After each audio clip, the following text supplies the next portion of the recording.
Hey, this is Scott.paskerian from Engel Völkers, and today we're going to be talking about important questions that you should ask while you're out hunting for your house.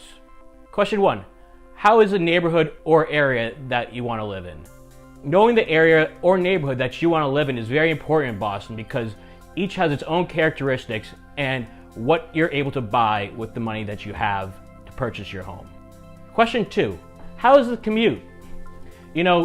Because of how the transportation works in Boston, if you're a person that has a preference to take the T or the subway, then some neighborhoods may not be best for you.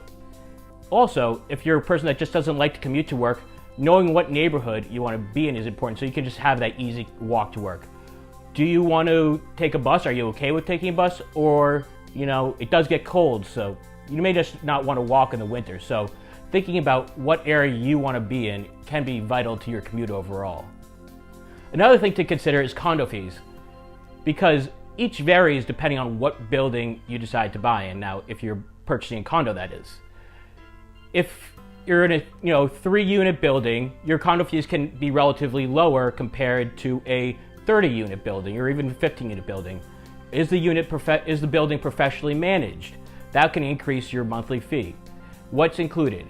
Now, some buildings will include most of them include, water and sewer. Now, some of them don't include water. Some include hot water, heat, AC, and everything that's under there, your reserves, and you want to make sure you know what's included so each month you're able to budget that for yourself.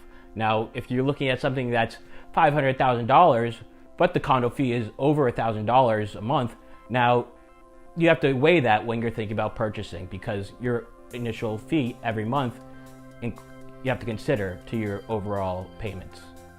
Also, what are the ages of some of the big ticket items? Now, some things such as a roof will always be covered by your condo fee, but depending on where you live, some may have hot water included. So if you're in a 30-unit building, you got to have a pretty large and substantial water heater if the hot water is included. Now, a lot of them, you will have your own hot water heater or boiler. So some things to consider is, do you own the unit, or do you own the hot water tank, or is it common?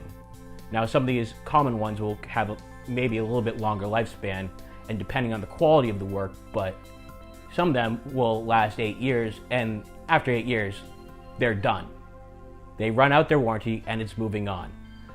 Some of them last longer. Now, a new trend, especially for hot water tanks, is the tankless hot water systems. So some names such as your dishwasher or stove, those will be checked over your inspection, which I highly recommend. And you can get a better idea of how much longer lifespan you can get out of them. You could also look at the products and kind of maybe sometimes figure out, is this something that I'm going to want to replace? Now, thank you for taking the time to watch some of these tips as you begin your search and having some insight of what questions you can ask when in the process. Again, this is Scott.paskerian from Engel Völkers, and have a great rest of your day.